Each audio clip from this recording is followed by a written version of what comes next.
Hi everyone, my name is Tommy Reed with Exit Strategy Realty. I'm your Andersonville Edgewater Realtor. Today's video is all about house hacking. What is it? Well, let's find out. Let's go. And I'm here to talk with Sam Sharp from Guaranteed Rate. Sam is a seasoned loan originator who has closed almost $2 billion worth of loans. Sam is regularly among the country's top loan officers and a member of Guaranteed Rate's Chairman Circle. Thank you, Sam, for coming. I really appreciate you taking the time to talk with me. Happy to be here. Thanks for having me. Oh, you're very, very welcome. My biggest thing is when you're talking about house hacking, I had not heard that term. I felt silly because I didn't know what it was. But thankfully, I've been doing it all my life, so I really like it.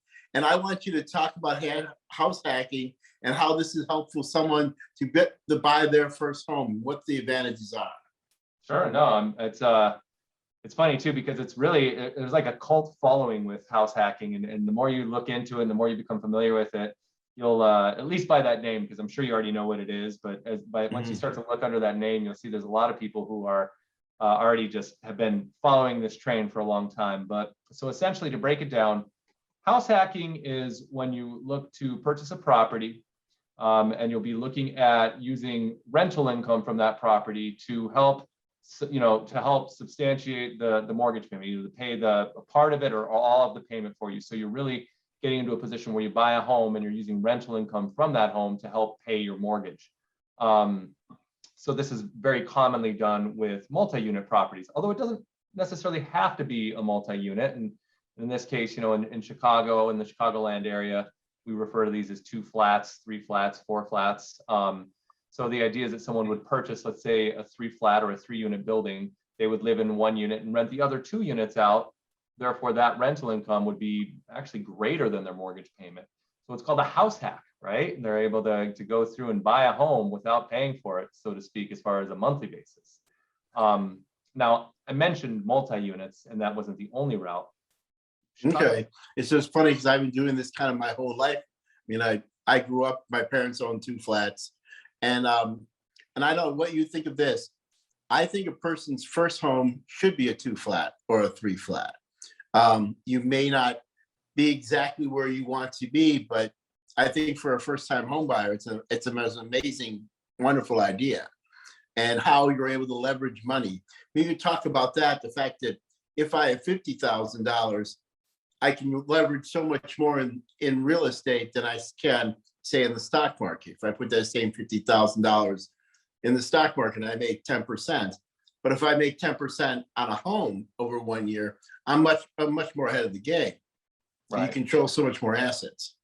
For sure, and it's definitely a great vehicle for first-time home buyers. From an investment standpoint, as you were just saying, it's a great position for the money. Depending on what someone's, I guess, skill set is. I mean, let's face it, most people who are buying their first home are probably not in a position where they have channels available to them to even invest their money and make 10%. So, it really just depends on what you're looking to do. But the benefit of house hacking, as far as your first property goes, falls right in line with what you were saying with leveraging your cash. So when you look to buy your first property, there are some incentives that are offered as your first property, as opposed to if you were to buy a home later on. So financially, it makes a lot of sense because you can use a lower down payment if this is your primary residence and your first property that you buy. So you're essentially, instead of coming into a position where, let's say if someone owns their home, maybe they own a property, they bought a condo or a single family home, and now they want to move on to house hacking, and they're going to move into the next property, or if you want to buy it just as an investment. Well, that requires a much larger down payment, anywhere from 10% in some cases, although that looks to be going away, but it could be 20% to 25% down. So when you buy the property for your first property and you're going to live in that property, you can look to use things such as FHA. FHA allows for 3.5% down, right? Or there are conventional loan options as well, through the Freddie Mac's Home Possible loan that will allow as little as 5% down with a conventional loan. And that option is not for everyone because there are income limits on what you can, how much you can make. Basically, you can't make more than a certain amount and still qualify for that loan. But regardless, the underlying theme there is that you're able to use a lower down payment to buy more home, effectively leveraging your cash rather than having to put a larger down payment. And this allows for better financing terms. So getting involved with that property out of the gate has a lot of advantages. So, and I mean, I think if you don't just look at the financial aspect of it. Just think of timing wise. You know, you can see the gray in my beard. Okay, I've been at this for a long time, and I live in a house with my family and my 2 kids.